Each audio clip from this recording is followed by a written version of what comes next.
que esto también va a entrar en el parcial, pero era un tema que a veces lo dejamos al final, pero es muy importante, ya que también sabemos que cuando ya están trabajando con esta etapa, con estas etapas, con infante y adolescente. Entonces la idea es que puedan caracterizarlo y que puedan a partir de eso generar algunas propuestas de trabajo o de entrenamiento con estas edades. ¿Vamos? Bien, hay algunos conceptos que vamos a estar trabajando hoy y la parte más teórica es para dar un pantallazo de que puedan entender algunas diferencias que hay y se marcan justamente en estas etapas. Buen día.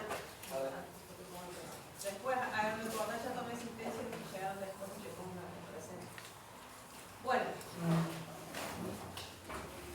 hay algunos conceptos que se trabajan, como por ejemplo crecimiento, desarrollo y maduración. Presentan algunas diferencias en cuanto a cuando hablamos de crecimiento y maduración.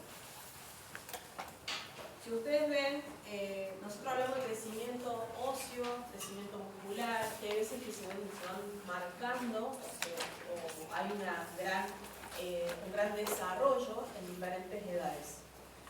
No es lo mismo que la maduración, pero sí hay una relación en cuanto a cómo crecen, por ejemplo, las niñas, cómo crecen los varones. Y ustedes pueden darse cuenta de cuándo aparecen las grandes diferencias entre niños y niñas. ¿Tá? Cuando hablamos de crecimiento, maduración y desarrollo, lo vamos a ir indicando según las etapas en las cuales van transitando.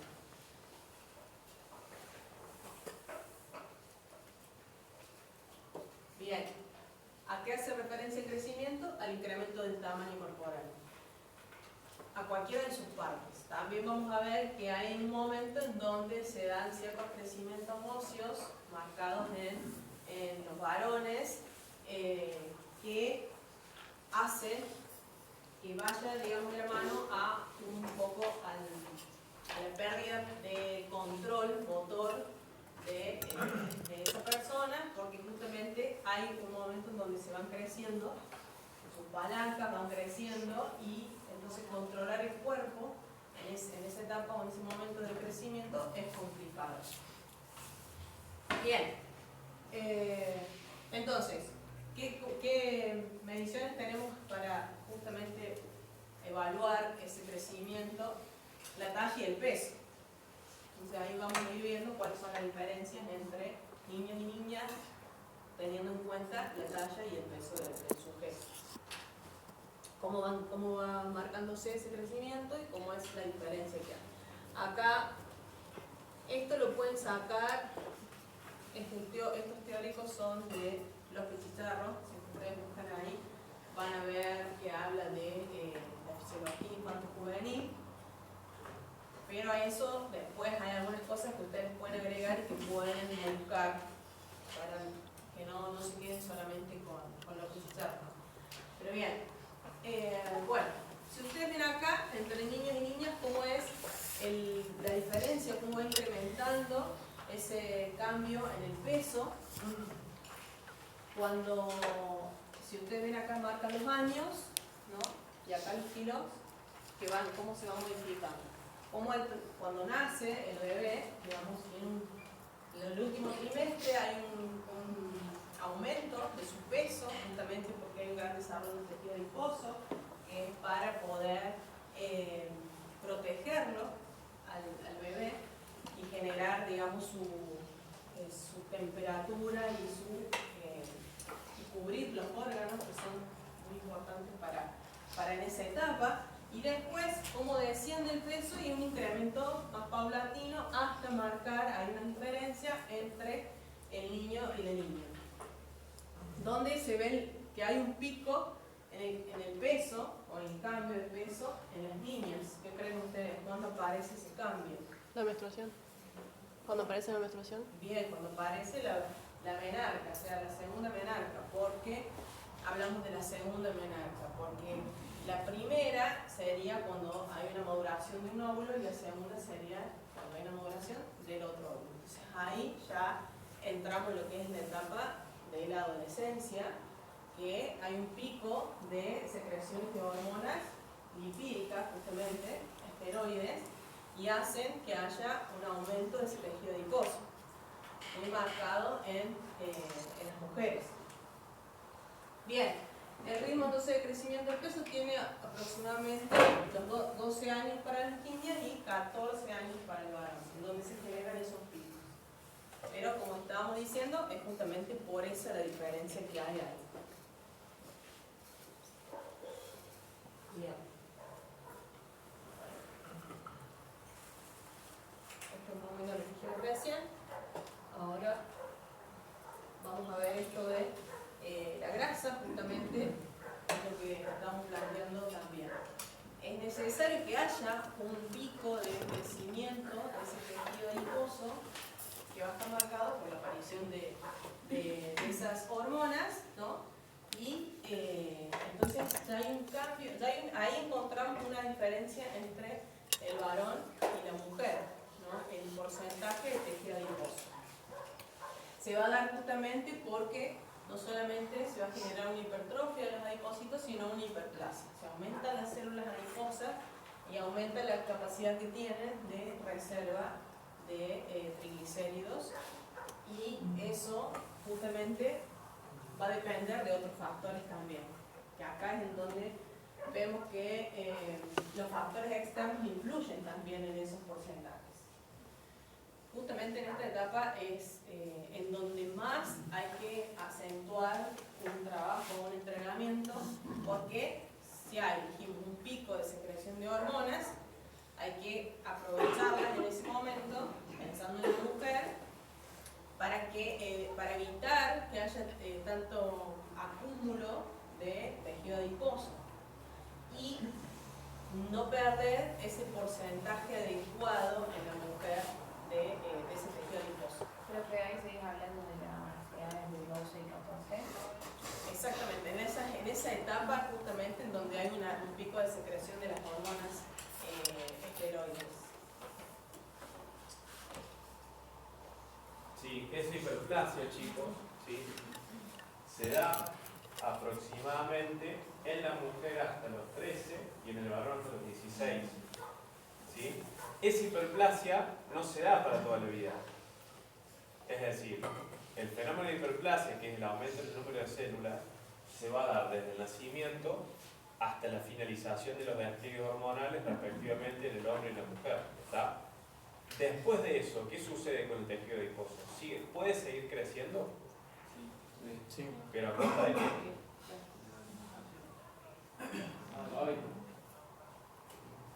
Decimos que la hiperplasia ya no se puede generar más.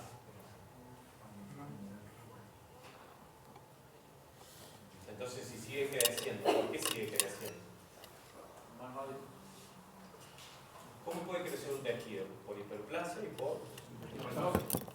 Entonces, si decimos que se cierra acá, después, ¿por qué sigue creciendo? ¿O no podemos tener más grasa después de los 16, 17 años? ¿Sí? Por hipertrofia. Lo que sucede es que un tejido de una sola célula adiposa puede crecer más de 1000 veces su tamaño. Después de que crece más de 1000 veces, ¿qué sucede? ¿Puede seguir creciendo? No. No puede seguir creciendo. Y ahí es donde se genera, ¿sí?, la necrosis de ese tejido, muerte celular de ese adipocito y generación de sustancias inflamatorias. Y ahí es donde empieza la famosa enfermedad metabólica, el síndrome metabólico. O sea, el síndrome metabólico no es ni más ni menos que la generación de citoquinas proinflamatorias por un adipocito muerto por la hipertrofia generada, ¿sí?, de la acumulación de sustratos energéticos, principalmente de triglicéridos, que va a hacer que el estar tan hinchada no le llegan vasos, no hay hay oclusión de vasos sanguíneos, no le llega ni oxígeno ni nutrientes a ese adipócito muere por oclusión vascular. Y empieza a generar sustancias inflamatorias. Y ahí empieza, ¿sí? Porque esas sustancias inflamatorias que generan a nivel de los adipocitos que lo rodean, mayor acumulación de tejido adiposo, ¿sí? Esas sustancias van al hígado y que generan hígado graso, resistencia a la insulina. Entonces, la causa de la enfermedad metabólica es por adipocitos hipertrofiados, ¿sí? Lo cual no significa que la hiperplasia sea más saludable, sino que la hiperplasia tiene que estar secundada a fenómenos biológicos, pero no a una hiperplasia descontrolada por factores de sobrealimentación, por ejemplo, o de inactividad física, que es lo que sucede en los sujetos infantos juveniles. ¿Sí? Entonces, esta hiperplasia en la mujer tiene que estar secundada a factores biológicos. ¿Sobre todo en qué sectores? ¿Dónde tiene que aparecer la hiperplasia adipositaria en la mujer? ¿En qué sectores? En las mamas y en el sector glúteo femoral. Es donde va a haber más hiperplasia adipositaria. ¿Sí? Y en el varón, en todas las edades, esa hiperplasia empieza a generarse en la zona media. ¿Sí? Por eso hay que controlarla, porque esa hiperplasia adipositaria en la zona media puede llegar a incurrir en una hipertrofia visceral, de grasa visceral, o la grasa aumental, digamos. Pero la grasa subcutánea va a crecer siempre. Lo que pasa es que hay un límite para que sea saludable o no. ¿Cuál es ese límite? ¿Hasta cuándo podemos decir que un porcentaje de grasa es saludable?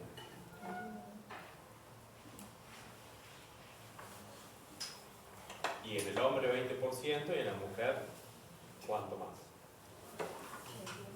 25, 28%. ¿Sí? Más de eso, ya estamos en un exceso de grasa subcutánea, ¿sí? Que puede llegar a generar una hipertrofia que me va a generar enfermedad metabólica. Sí. ¿Sí? ¿Se va entendiendo hasta acá? ¿O hay cosas vayan preguntando? Y ese ritmo de ascenso más acelerado que se da en la mujer, ¿sí? La chica, se da por este primer aumento de estrógenos que se da en un solo ovario, que sería la primera menarca, ¿sí? Y luego en el otro ovario, que sería la segunda, que ahí se consolida el nuevo estadio psicoevolutivo de la mujer, ¿sí? Por eso la mujer tiene una altura mayor que el varón antes de los 12-13 años. Por eso solemos ver que las nenas son más altas que los varones, entre el cuarto y el sexto grado. Pero ¿qué pasa?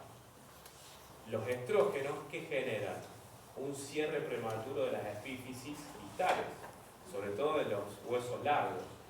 Entonces hace que la mujer deje de crecer. Si bien encontramos mayores alturas en esas edades, ¿qué pasa? Y cuando entran al primer o segundo año ya no crecen más. Mientras que el varón sí, porque la testosterona no genera un cierre prematuro de las epífisis. ¿Sí? Por eso ya decantamos el mito de que si entrenamos la fuerza en sujetos prepuberales, por ejemplo, como se decía antes, desde la medicina, los chicos dejaban de crecer. No le hagas hacer fuerza porque no va a dejar de crecer. No, es falso, totalmente. La testosterona, si de última te acelera la producción de testosterona en ese nene de 13 años, bueno, mucho mejor. Pero no te va a acelerar el cierre de la epífisis porque eso lo generan los estrógenos, no la testosterona. ¿Sí? Y está causado por una cuestión biológica inherente al sujeto femenino, no al masculino. ¿Sí?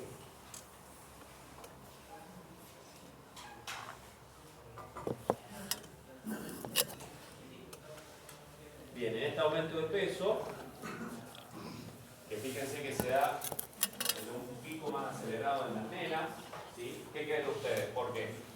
¿De ese peso qué es? tejido adiposo por la acumulación del... Tejido adiposo principalmente secundado a zonas glandulares, ¿sí? Pero también hay más hueso, por lo que dijimos anteriormente, ¿sí? Obviamente, con el despliegue de la testosterona en los varones, esto cambia radicalmente y el sujeto varón empieza a tener mayores crecimientos de porcentaje de masa muscular y de tejido óseo también.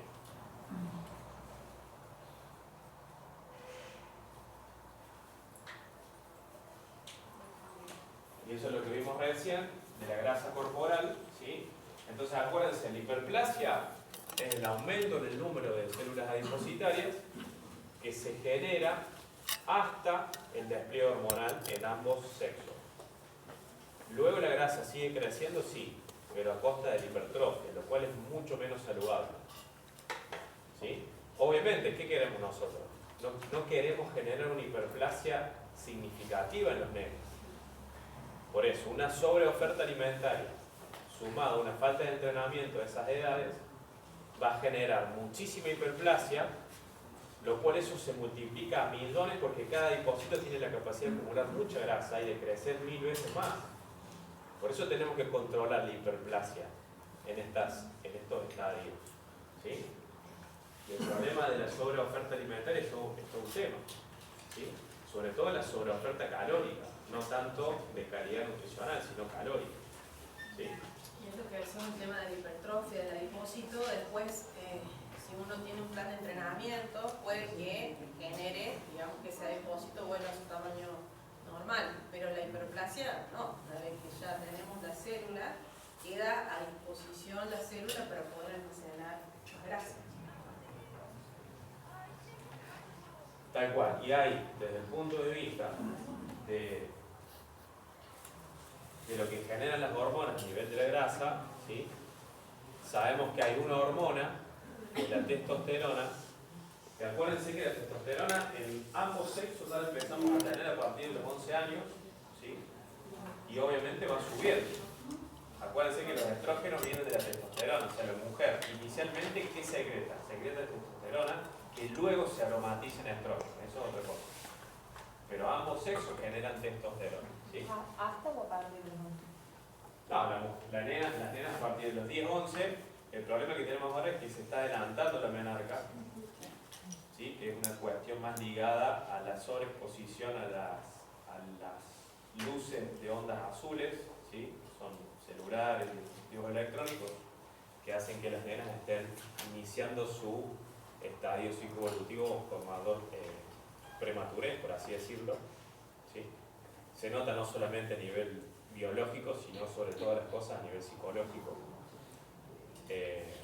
Pero a partir de las nenas, ¿sí? Teniendo en cuenta esto, a partir del primer menarca, a los 11 años, pero los nenes lo tienen a los 13 años, ¿sí? Aproximadamente en ese rango etario. ¿Qué es lo que hace el entrenamiento de fuerza? Que es lo que vimos. Genera mayores secreciones agudas de testosterona, ¿sí? Y la testosterona, ¿por qué es importante en el fenómeno de la hiperplasia? Porque acuérdense que ustedes, de acá hasta acá, ¿sí? Tenemos hiperplasia adipositaria. Tenemos que tratar de mantenerla controlada, rajatabla, ¿sí? ¿Y qué es lo que hace la testosterona? Tiene una acción muy pero muy específica, que es la de inhibir la diferenciación preadipositaria. ¿Qué hace la testosterona cuando pasa por el tejido adiposo? Cuando encuentra una célula madre o una stem cell que podría llegar a diferenciarse en el adipócito, inhibe su diferenciación y hace que no se genere otro nuevo adipósito. No sé si me explico. ¿Me entienden? No. ¿Qué nivel la testosterona? La diferenciación preadipositaria, o sea, le dice a las células madre que están rodeando el adipósito, y que las células madre hay en todos lados, que no se diferencie en otro adipósito, sino que... Exacto. Inhibe la hiperplasia adipositaria. Por eso la importancia de, entre los 10 y los 18 años, obligadamente entrenar la fuerza en sujetos femeninos y masculinos. ¿Sí? para mantener a rajatabla una hiperplasia que se puede generar y que es lo que estamos viendo, la cantidad de obesidad adolescente es impresionante. ¿Sí? ¿Por qué? Y porque en la adolescencia tenés todas las de ganar para generar hiperplasia adipositaria, si no haces nada. Entonces, algo mal, porque lo que me ponía la otra vez el tema del deporte es real eso, ¿no? Que a veces uno considera que ya haciendo un deporte ya, digamos, va a tener una mejor calidad de vida o va a ser más saludable ese sujeto en esas etapas. Y no es así, realmente no es así. Porque tenés dos estímulos y de eso hay que ver, digamos, la calidad de ese estímulo y aparte más técnico el deporte, pero no entrenamiento de las capacidades, simplemente de fuerza. Tienen que pensar esto, ¿no? Entonces, la importancia de entrenar la fuerza en estos estadios es clara. Sobre todo para frenar esta hiperplasia depositaria descontrolada que tenemos, producto de malas dietas y de falta de sueños óptimos, digamos, de descanso óptimo. ¿Sí? Eso es la dieta mediterránea. Claro, entre el estadio donde va a empezar el despliegue hormonal y el estadio donde empieza a finalizar el despliegue hormonal. ¿Sí?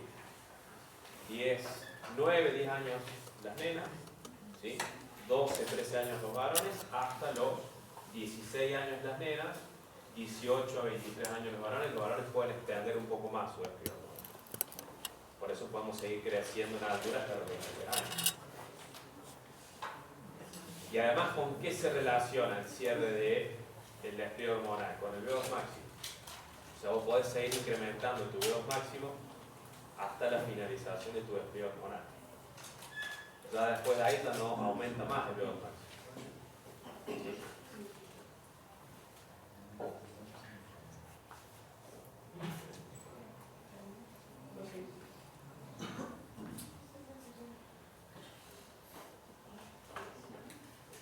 Bueno, acá están las fases de crecimiento, tenemos las etapas, ¿no? Infancia, niñez, adolescencia. La infancia va de 0 a los 2 años, la niñez de 2 a los 12 y la adolescencia de los 12 a los 18. Como decían, ahora ya puede modificarse un poquito el tema de la adolescencia, que puede estar a partir ya de los 9, 10 años.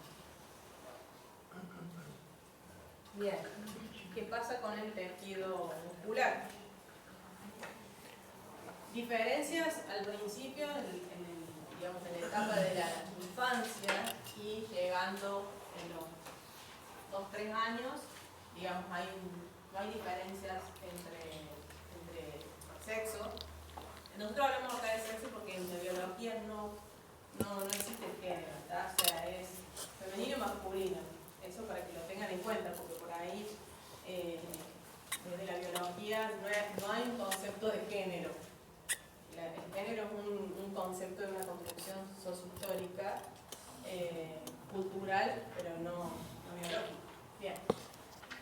Si vemos la diferencia entre hombre y mujer, bueno, en el hombre, el tejido muscular va a tener un crecimiento de un incremento al 25%, aumenta al nacer hasta alcanzar el 50%, que eso es, digamos, lo ideal, lo que biológicamente tendría que pasar, ¿no?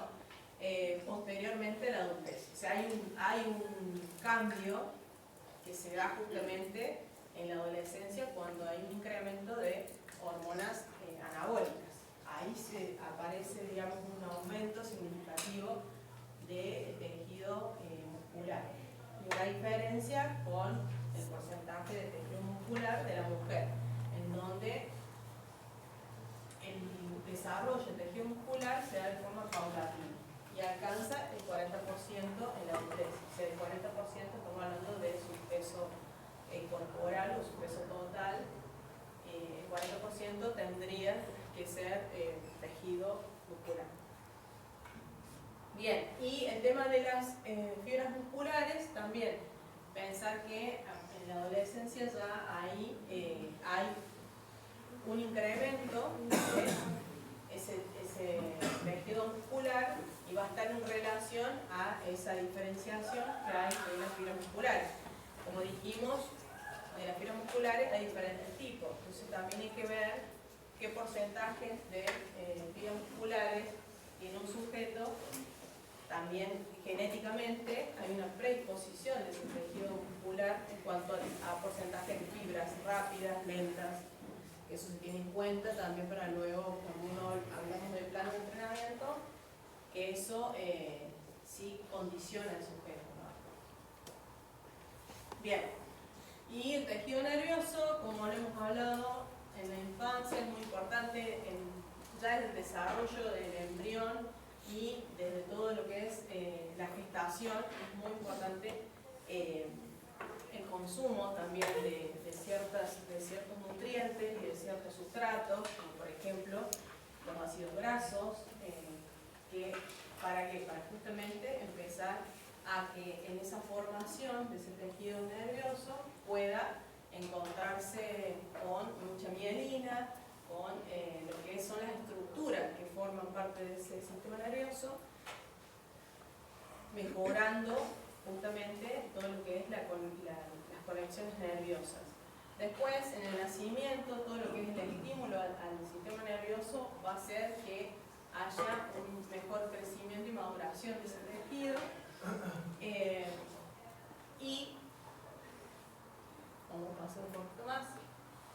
Vamos a ver que también se puede trabajar o estimular para mejorar el funcionamiento o tener mejores comunicaciones neuronales según las distintas etapas con trabajos de coordinación. O sea, las capacidades coordinativas son fundamentales que se trabajen tanto en la infancia como en la niñez para generar un bagaje motriz que le permite luego al sujeto realizar cualquier tipo de actividades y mucho más cuando se va a complementar con un entrenamiento de fuerza, porque vamos a estar movilizando en el momento de la adolescencia a hormonas que nos van a permitir retrasar enfermedades neurodegenerativas. O sea, vean la importancia de trabajar en la infancia, algo que puede llegar a suceder en la adolescencia o en la adultez.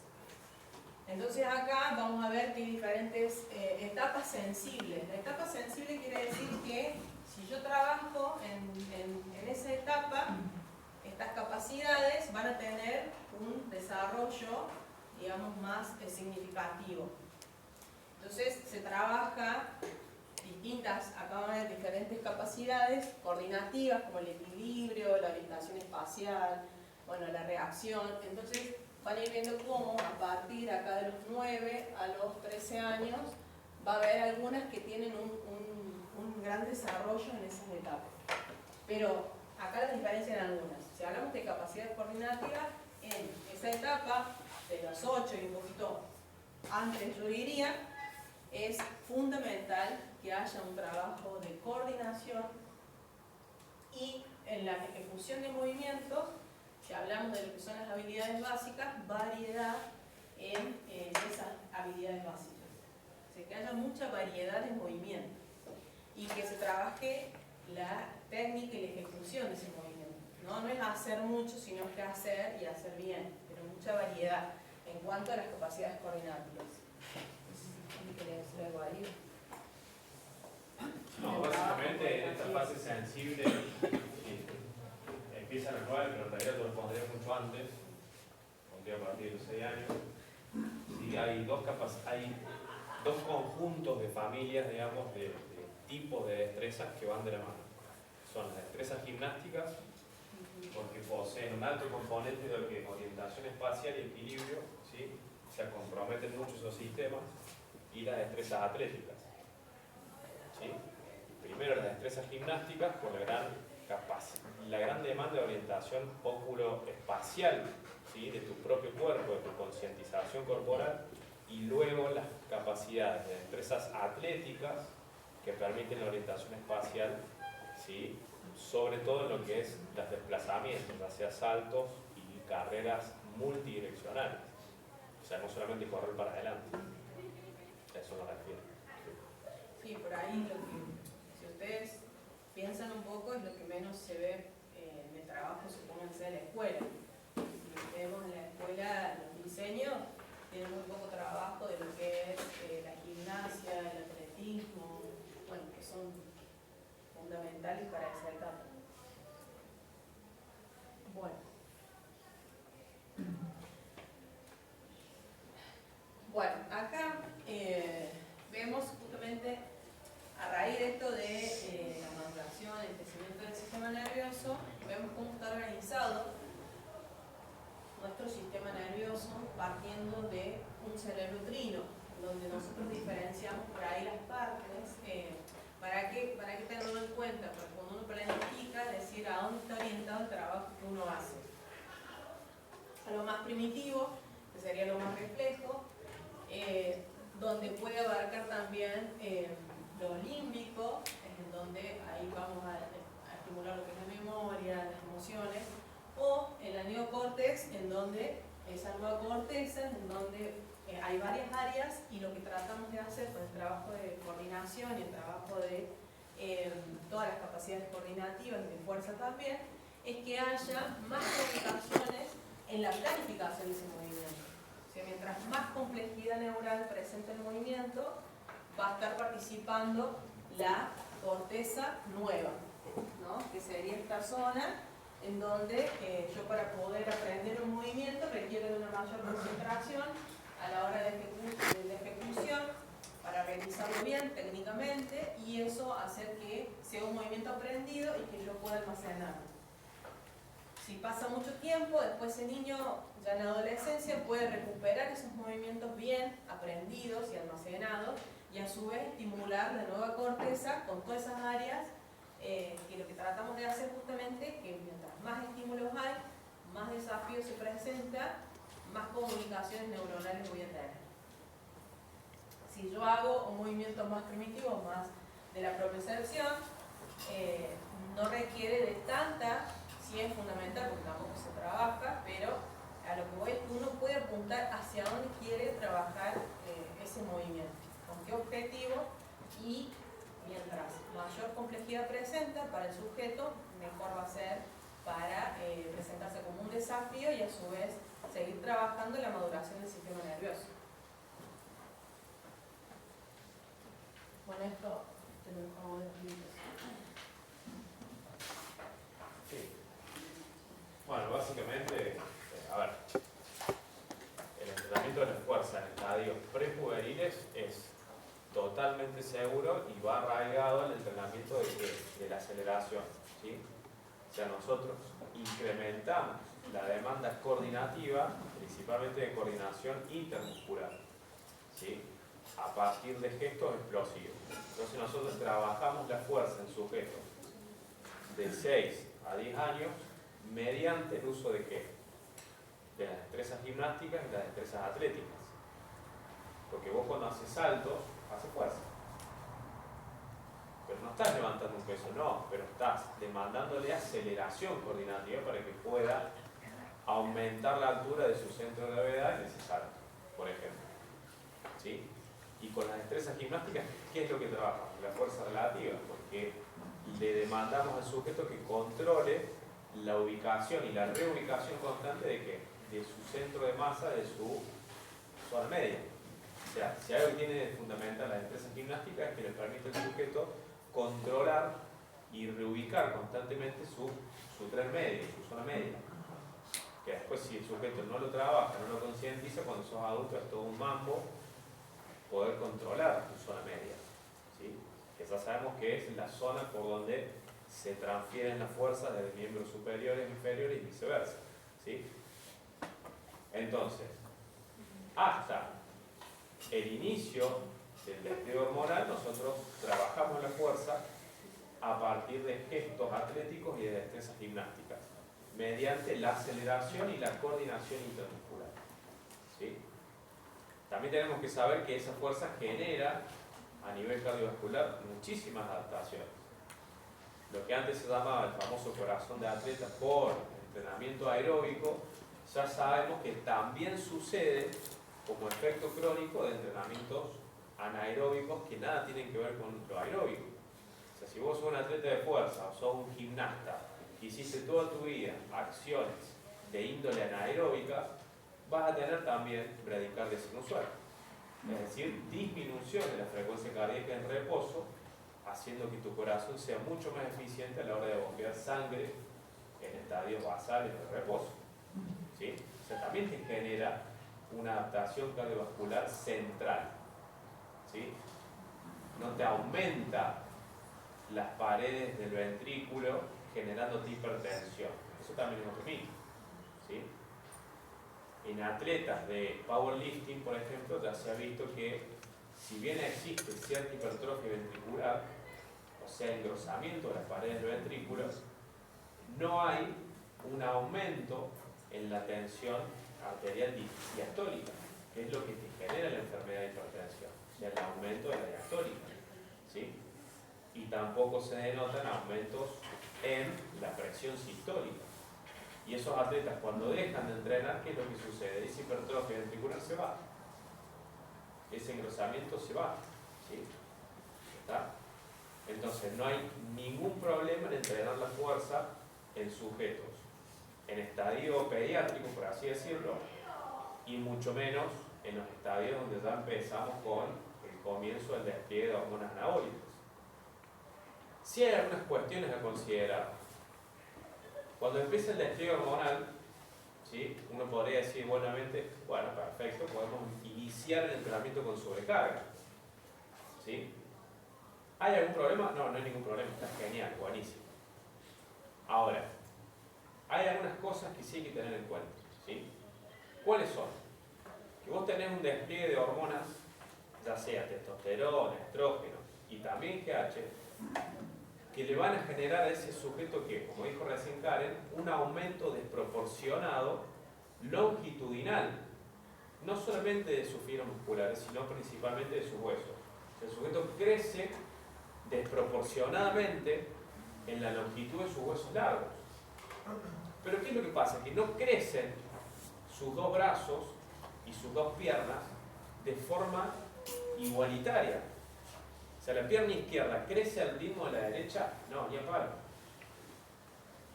O sea, el fémur de la pierna izquierda crece a una tasa desproporcionada o diferente a la que crece el fémur de la pierna derecha. Lo mismo pasa con el brazo.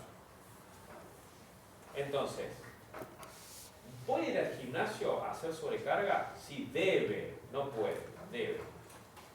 ¿Qué no debe hacer? Y no debe hacer acciones de fuerza que sean bipodales o bibraquiales. Entonces, te cae Juancito que tiene 13 años juega al fútbol. Vení, Juancito, vamos a hacer sentadillas. No. Seguiría siendo más simétrico todavía. Exacto. No solamente que lo vas a poner, en realidad ese no es que lo pones asimétrico, No, ya somos, como vos decís, sino que porque ¿sabes qué le va a generar? Que ese nene le duele la rodilla derecha, que sería el fémur de la pierna más corta.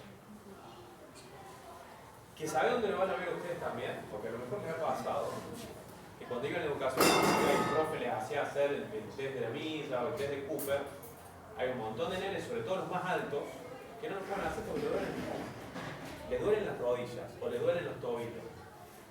Dice, profe, no puedo correr, dale, que está manicoreando. No, que le duele de verdad. Porque no estás entendiendo que la tasa del ritmo de crecimiento de los huesos largos es totalmente asimétrica, ¿sí? Y no tiene nada que ver con una pierna y la otra, con un brazo y el otro. Entonces, si hay dos cosas que deben evitar ustedes son los ejercicios de fuerza bibraquiales y bipodales, o sea, donde las dos piernas hacen lo mismo, para que entendamos todos. Porque por ahí hay algunos que no entienden.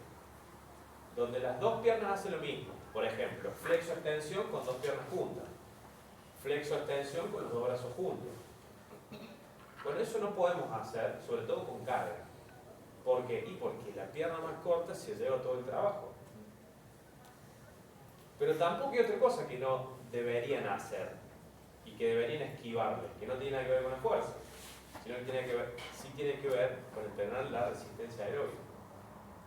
O sea, correr para adelante, siempre con el mismo plano de impacto, es lo mismo. Entonces, ¿qué es mucho mejor desde el punto de vista metodológico para desarrollar la resistencia aeróbica? Correr multiplanarmente en múltiples direcciones para no generar sobrecargas articulares siempre en un mismo sector, sobre todo de la patela, de la rodilla. ¿Sí? Hay algunos nenes que van a ser los más chiquititos que no les pasa nada. Pero los más largos, ¿sí? Que hoy por hoy, si hay algo que tienen que ver ustedes, es que los chicos vienen más altos que antes, producto de la sobreingesta de proteínas. ¿Sí? Por eso encontramos que la población va a ir creciendo un poquito más en altura. Entonces, tener en cuenta estos datos no está nada mal, sobre todo para evitar sobrecargas y osteoartritis prematuras. Entonces, ejercicios de fuerza bibraquiales y bipodales, eso se activa. ¿Cómo se trabaja la fuerza? De forma asimétrica. A una pierna, a un brazo, ¿sí? Entonces, ¿qué podemos hacer? Si debemos trabajar la fuerza de empuje de las piernas, ¿sí? ¿Cómo lo hacemos? Por ejemplo. A una pierna. ¿Cómo? A una pierna. Una subida. Primero trabajo con ella. Todo lo que sea simétrico. Y sobre todo si es alterno. Asimétrico, alterno de 10. Pero sin sobrecarga. O puede ser con sobrecarga a una pierna. No, no. ¿De quién es? Vos te pones siempre un tope de repetición, que es 6. ¿Por qué 6? Creo que esto lo habíamos hablado hace poco. Sí, sí. Porque entre 3 y 6 tenemos lo que llamamos zona de ¿qué? De desarrollo de la fuerza. Entonces, bueno, menos mal que lo preguntaste, así también lo aclaramos y de paso se llevan información importante. Siempre con estos chicos, entre, vamos a poner 11/12, ¿sí? Hasta 18, la zona de trabajo es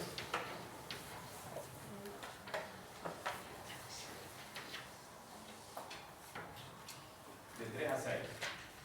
Entonces vos, si vas a empezar a trabajar, ¿cuánto te pones? 6. Porque es más fácil hacer 6 que hacer 3. Que hacer 4, perdón. ¿Sí? Que hacer 4. ¿Sí? Entonces, vos empezás con 6. Si vos ves que el sujeto ya en la misma sesión le decís, che, lo vas a ver también. Tiene que mantener la calidad coordinativa del gesto que está haciendo. Pero también le preguntás, ¿cuántas más podrías hacer? Y no tiene ningún peso. Y podrías hacer 12 más. Perfecto, ahí ponen sobrecarga. Y le vas ajustando para una carga que el sujeto, manteniendo la calidad de ejecución, puede hacer 6 justas. ¿Sí? Entonces vos te vas dosificando y manteniendo la carga entre 6 y 4. ¿Sí? Por ejemplo, semana 1. Suponete que el sujeto va 2 veces a la semana. ¿Sí? 5 por 6. 5 por 6. Semana 2. ¿Qué hace?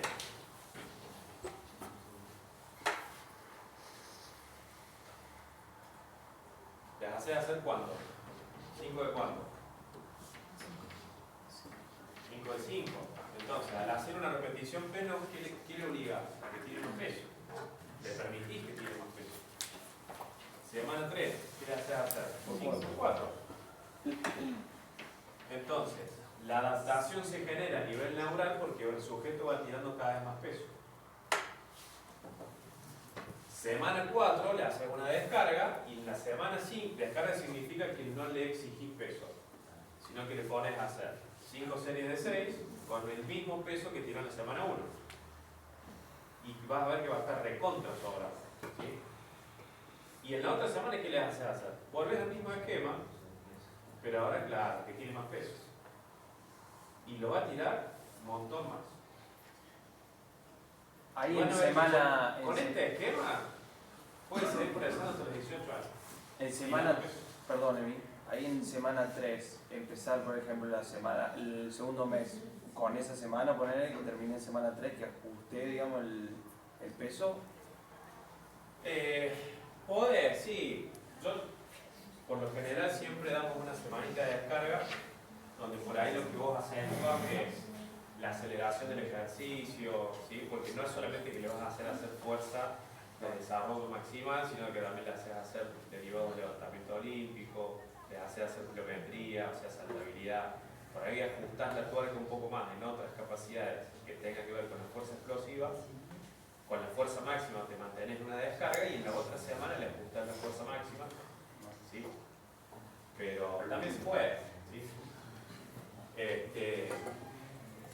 Y van a ver que este tipo de trabajo, al estar secundado por 40 veces más de testosterona que tiene una persona normal, o sea, un adulto normal, en un sujeto adolescente podemos aumentar la masa muscular y tranquilamente unos 10 kilos de masa muscular en un año. Un montón. Un montonazo. Con lo cual, estaríamos hablando, si el sujeto va de los 11 a los 18 años y está construyendo una máquina de matar, básicamente. Lo que pasa es que los chicos no van a entrenar o son muy regulares. ¿Sí?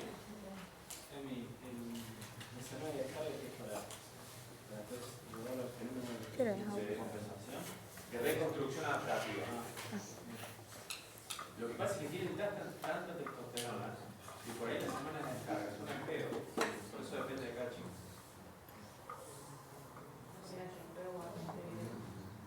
Ese es viejísimo. Sí. Vino de vacaciones mi sobrino de Sal. Cuídate, lo llevé.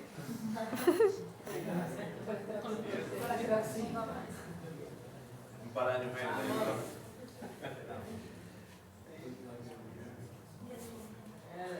Lo difícil que es también para un niño de esas edades entender la coordinación de los DLP. Y uno a veces se queda y dice, no tiene que, como que te quedas sin recursos y con esto. Sí, lo bueno que tienen los derivados del levantamiento olímpico que te enseñan, le enseñan al cerebro que toda fuerza se empieza empujando el suelo. O sea que vos sí o sí tenés que ejercer fuerza contra la masa gravitacional de la Tierra para empujar algo hacia arriba. Y eso después es extrapolable a todo, para el salto, para la aceleración hacia adelante, vos siempre tenés que empujar el suelo. ¿Sí? Por más que el elemento que vos tengas que vencer esté en los brazos, no importa. La fuerza está en las piernas. ¿Sí? Entonces, como el elemento que vos tenés que vencer está en los brazos, pero empujás con las piernas, tenés un factor clave que estás entrenando sin darte cuenta que es la zona media. Como factor de transferencia de fuerza, que la zona media transfiere primero el empuje, pero después cuando vos te metes, se ajusta instantáneamente para que no se te caiga el peso en la cabeza. Entonces tenés dos fases de activación de la zona media, una isométrica al principio, isométrica transferencial, y la otra instantánea cuando tomas el peso arriba. ¿Sí? Ese es el aspecto cognitivo. Claro. Porque vos me podés decir, che, el aspecto cognitivo, óculo podal, ¿te lo entrenas? No, no te lo entrenas. Y esto, por ejemplo, este aspecto coordinativo, ¿hasta dónde lo podría llegar a trabajar? Más allá, digamos, a partir de la pubertad, digamos, hasta... No, los DLP los tenés que entrenar a partir de los 6 años. Está. Y se nota. Y sin techo, cuando vos digamos, empezaste a los 13 y comparás con años. A ver, un pesista ahí, ¿cuándo empezó a hacer pesa? A los 6 años. No a los 13. Porque hay cosas que después no las entendés más. Ahora, si lo usamos para qué? Para el desarrollo motor en el estadio adolescente lo usamos. Y para mejorar la coordinación en todos los deportes lo usás. Aparte te vas a dar cuenta que hay cosas que un deportista, un futbolista nunca va a poder hacer. Un arranque por él, del piso. ¿Es necesario? Y lo más probable es que no llegue porque por la falta de flexibilidad en la columna, de flexibilidad en la cadera y la falta de fuerza en los erectores espinales. Ahora, un arranque parado sí lo puede hacer. Por eso aparecen todos los derivados. O sea, la complejidad coordinativa de los DLP son aplicables a todos los deportes. Ahora, arranque del piso y envión, que serían los dos gestos deportivos del levantamiento de pesas, eso no va para todo el mundo. Porque no todo el mundo tiene la posibilidad a nivel de funcionalidad motriz de hacerlo. Es muy complejo y requiere de otras capacidades maximales, de fuerza máxima en el tren medio, por ejemplo. Bien, y ese con respecto a ese trabajo coordinativo de empuje de potencia que estaba, digamos... A un brazo. Sí, a un brazo. Ponerle una persona se viene y ya tiene 22 años, con el 22 o 23 años. ¿Lo podés hacer? ¿Lo podés ir, digamos...? Lo debes hacer. O sea, la pregunta sería, ¿por qué no hacerlo? Y tengo una tendinitis en el hombro. Perfecto. Bueno, lo hagas. Primero tenés que restaurar la función propioceptiva de ese hombre y después lo haces. Ahora, hay tantos derivados y tantos que hemos inventado que voy a decir, bueno, a lo mejor a alguno le va a caber y no le va a hacer mal. No sé si me explico. Si tenés la posibilidad de adaptar a alguno, adaptalo. Porque lo que ganás es un montón, está buenísimo. Ahora, si vas a repercutir, por ejemplo en ese caso, en esa lesión, y no, que fue el problema de los 90. En los 90 todos los deportistas hacer arranque y envío. Entonces el futbolista terminó con tendinitis en los hombros y dice, che, ¿para qué mierda, güey? Me está haciendo bosta. ¿Cuál era el problema? Los LP no.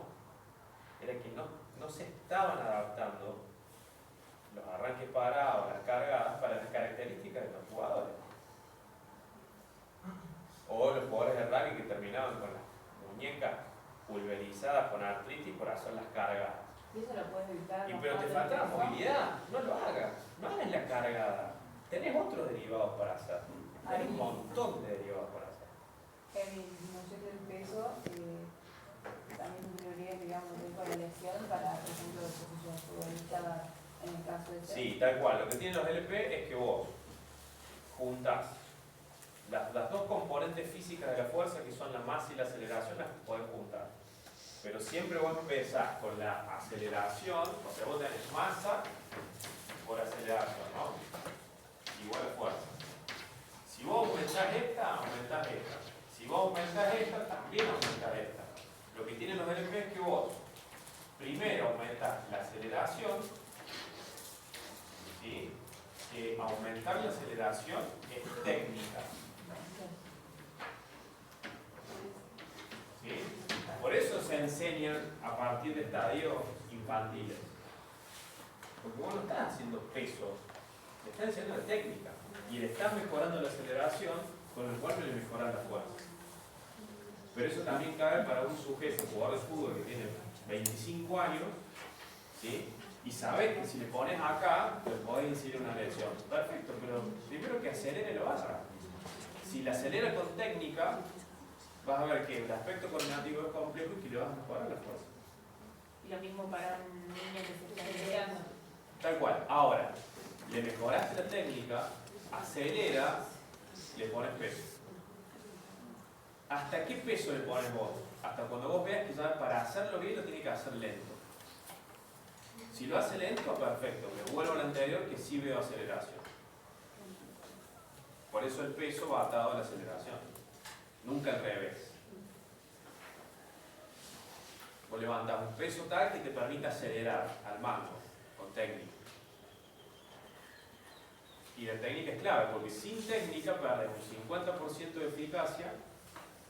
O sea, vos si no tenés técnica en un DLP perdés 50% de aceleración, perdón, 30% de aceleración y 50% de masa, de kilos. Por eso cuando ves a un crossfitero de medio pelo, que son casi todos, vos le ves hacer y que no tienen ni aceleración y no tienen un pedo de kilos porque obviamente su técnica es mala. Y se lesiona. Y además aceleración. Y Está justo dado por ahí. tal cual. Vamos a aumentar la fuerza primero por la sincronización. ¿Sí? Esa sincronización, ¿por qué se da? Primero por factores de coordinación intermuscular y luego por factores de coordinación intramuscular. Lo intermuscular es que va atado a que el sujeto pueda activar de forma eficaz agonistas, antagonistas y estabilizadores de un gesto de forma óptima. Y la coordinación intramuscular, ¿por qué va? Y porque el sujeto maximice la activación del agonista que va a hacer el ejercicio. ¿Sí? Primero se da lo interno. Claro, primero sea lo inter. Lo que sería lo intersegmentario, lo global. ¿Sí? O sea, cuando vos enseñas a correr a un nene, le estás mejorando la fuerza por la coordinación intermuscular. O sea, primero no le vas a hacer trineo a un nene de 6 años. dale, corre con el trineo y con más peso. No, si no sabe correr. Pero vos le enseñas a correr y le estás haciendo hacer fuerza. ¿Fuerza en qué sentido? En el sentido de que mejoras la sincronización intersegmentaria.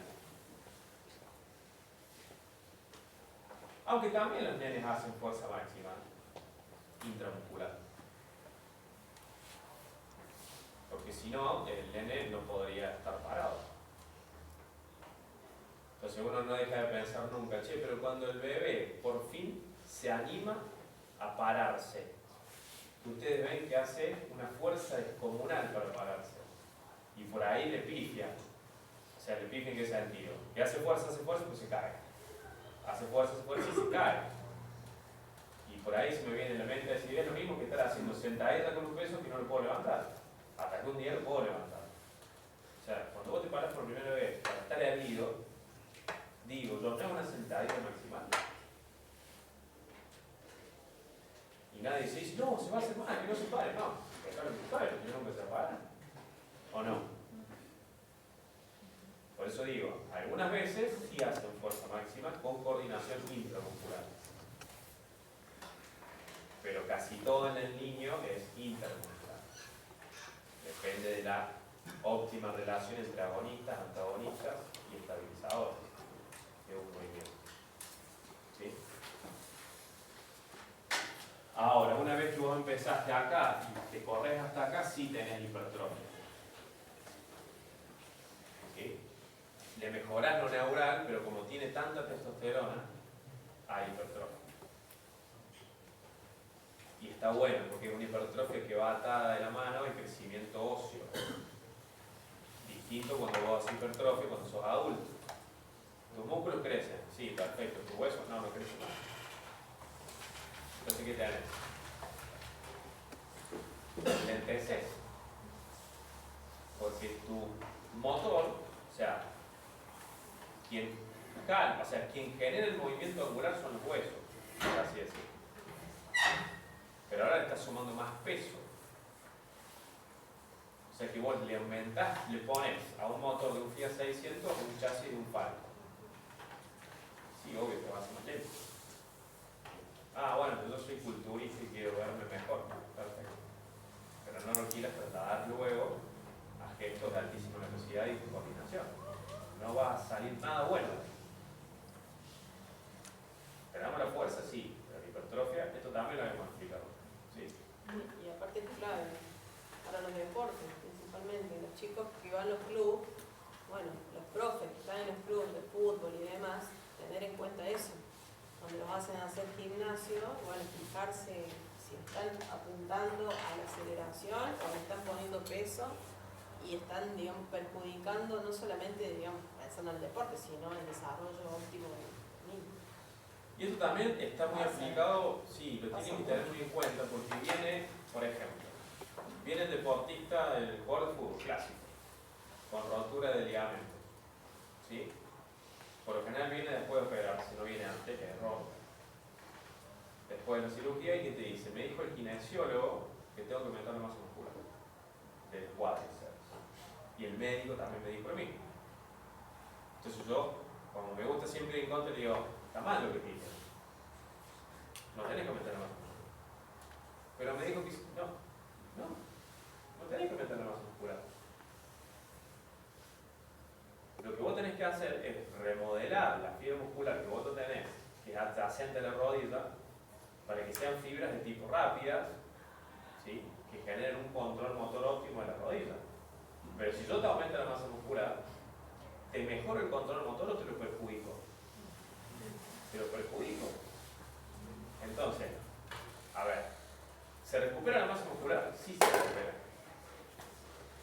Ahora, hipertrofiarla no sería el término correcto, porque si yo digo, entonces tengo que hacer, me dijo el médico que tengo que hacer hipertrofia, y viene este loco con la prescripción a hacer hipertrofia, entonces tengo que hacer serie de trochiosis. O sea, ahí está el error, en ese pasaje. Entonces sí, perfecto, si yo te tengo, entonces decís, sí, te tengo que generar hipertrofia, pero haciendo fuerza. Series de entre 3 y 6. No sé si me explico. Porque si Si yo te hago hacer hipertrofia desde el punto de vista metodológico, va a pasar como le pasan a un montón de jugadores de nivel elite que nunca más han vuelto porque se han vuelto a romper los ligamentos. Y les tiro un nombre, Ronaldo, por ejemplo. Para algunos son chicos, a Ronaldo le pasó eso. El gordo Ronaldo, no Cristiano Ronaldo. Exacto. ¿Sí? Rehabilitación haciendo videos, yo lo he visto, máquinas de cuádriceps, prensa, series de hipertrofia, para volver a recuperar esa masa muscular que inervaba ese rodillo. Bueno, al final ya lo saben. Pero estoy tirando un nombre que lo conocen todos, pero así pasa con todos los menganitos y fulanitos que nunca llegan a nada. Y que lamentablemente se rompen los cruzados. ¿Sí? Bien, y vamos a terminar con flexibilidad. En realidad es como para entender cómo se puede ir trabajando desde el desarrollo de ciertas capacidades y apuntando también el trabajo de otras. Como dijimos, la fuerza como base, trabajo coordinativo, que también va a trabajar la fuerza en su aceleración, y después también buscar el rango óptimo de movimiento también, ¿no? Entonces en la ejecución de la técnica, de ciertos movimientos, uno apunta a que trabajar lo que es el control motor. Por eso cuando hablamos de flexibilidad, en realidad apuntamos a eso, a un trabajo que complemente y que aborde lo que es el control motor y no en sí la flexibilidad, como decía, pura en esa etapa, salvo obviamente que ya sea un niño o una niña que esté ya dentro de un deporte que así requiere el trabajo de flexibilidad pura. Pero hablando de un sujeto en la escuela, bueno, trabajar en la escuela, en el club, en todo tipo de actividades o de ejercicios, ver cómo se puede abordar el trabajo de flexibilidad desde la movilidad, desde el estiramiento, desde el control motor, para generar esto del trabajo simétrico del sujeto. Llegar a la simetría del sujeto y no tener que luego de la adolescencia o la adultez buscar un trabajo de simetría y balance, que es lo que sucede, porque nunca se trabajó de esa manera. Entonces, esto de la flexibilidad es poder trabajar el rango óptimo de los movimientos sin perder que tengo que seguir trabajando la fuerza. Por eso hay un complemento ahí en algunos tipos de ejercicios que apuntan a las dos cosas. Entonces creo que esos ejercicios están buenos trabajarlos en estas etapas, en donde puede haber una movilidad, en donde puede haber, si ustedes ven ahí en los DLP, justamente estoy trabajando la movilidad, estoy trabajando la fuerza, la aceleración. Entonces buscar ese tipo de ejercicios que puedan apuntar a las distintas capacidades. Vamos a meterlo. Sí, por ahí los métodos estáticos pasivos de larga duración dan mucho resultado en chicos hasta los 11, 12 años. ¿Sí? Pero ya después de eso los métodos estáticos pasivos tienen muy poco efecto en la flexibilidad. Por eso, si van a trabajar la flexibilidad con ejercicios de mantención de posturas estáticas de 12 y 20 segundos, trabajenla en la primaria. ¿Sí? Pero después en la secundaria traten de buscar ejercicios donde el sujeto, a medida de que amplíe el recorrido articular, ejerce control motor, ya sea por fuerza, ¿sí? Por mantención de posturas, lo que sea ejercicios más integrales. ¿Sí?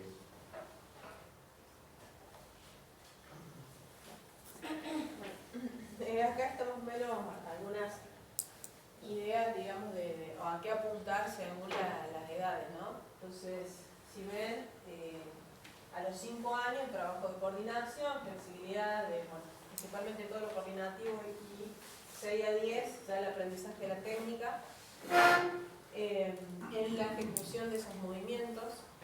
Eso es fundamental, porque como le decía Lemi, si no trabajo ahí, la técnica después es muy difícil, la corrección, un movimiento bien realizado. A los 10 años ya hay trabajar lo que es más la potencia, la resistencia, el tema de la fuerza va como base en todo, ¿no? Pero estamos viendo que hay etapas sensibles de trabajar. Y a partir de los 12, acuérdense que ahí ya hay un cambio también en cuanto al trabajo de la fuerza, porque sí se puede apuntar, si se trabajó adecuadamente el tema de la aceleración, ya el tema de la masa, para el trabajo de la fuerza también hay cambios. Con la secreción de las hormonas se puede incrementar el trabajo de más el tema del peso, pero siempre y cuando se haya trabajado la aceleración, la ejecución bien de la técnica. Pero ahí, bueno, ya estamos como para hacer fuerza, obviamente. El tema de la obesidad, lo que estábamos diciendo hace un momento, que es fundamental por ahí trabajar el tema de fuerza justamente para prevenir, y lamentablemente no estamos viendo eso, sino que ya se trabaja sobre sujetos que presentan alteraciones metabólicas, por ende hay que trabajar el hecho de la fuerza para poder hacer un cambio de porcentajes, incrementando el peso magro y disminuir el tejido adiposo. No vamos a hablar tanto de esto. Bueno, el cardiovascular lo dijiste. El tema de los cuidados que hay que tener en el trabajo con el niño, el tema de la deshidratación, cuidar esos, por ahí siempre lo mencionamos, pero tenerlo en cuenta cuando se trabaja con los niños, porque tienen poca capacidad de poder disipar el calor, porque justamente tienen un poco de desarrollo todavía de las glándulas sudoricas, entonces tratamos de cuidar en ese sentido la hidratación, los cuidados al sol también. Y bueno, acá le vamos a dejar esto que me parece que es el propósito de la formación: comprender y asumir los valores y saberes propios de educación física en su relación con la prevención de patologías de la salud y para mejorar la calidad de vida, construir herramientas de conocimientos para diagramar, orientar y supervisar programas de actividad física. Eso sería los propósitos que tenemos o lo que nosotros buscamos en cuanto a ustedes. También identificar los alcances, las limitaciones de diferentes configuraciones de los movimientos propios de la educación física respecto a los aportes que realizan para la prevención de enfermedades y el desarrollo de la salud y la calidad de vida. Después, ¿cuáles son algunas críticas? Si ustedes ven, cuando se trabajan con los diseños curriculares, van a ver que cómo se da el trabajo de esta educación física en los distintos niveles. Y por ahí, en el nivel inicial, vemos que se promueve mucho el juego como un valor cultural para el desarrollo cognitivo ético, pero no aparece la palabra movimiento nunca en lo que es el diseño curricular de nivel inicial. En el primario no aparece nada en relación al movimiento, al desarrollo cognitivo, a la educación física y su relación con lo neurocognitivo, tampoco. Y en el secundario no hay nada en relación al movimiento, al desarrollo cognitivo ni lo neurocognitivo. Como para que entiendan que estamos trabajando también con diseños curriculares que nos han quitado prácticamente todo lo que es el objeto de estudio nuestro. Bueno.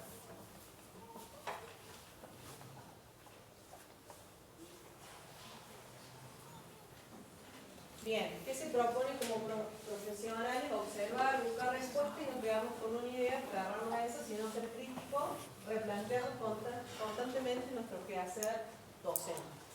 Donde estén, tanto en el club, en las escuelas, en donde les toque trabajar, sean críticos y replantéense esos planes de entrenamiento y busquen el fundamento adecuado para poder tener digamos, buenos resultados, pero asimismo sean serios con el trabajo que hacen. Bueno, nada más.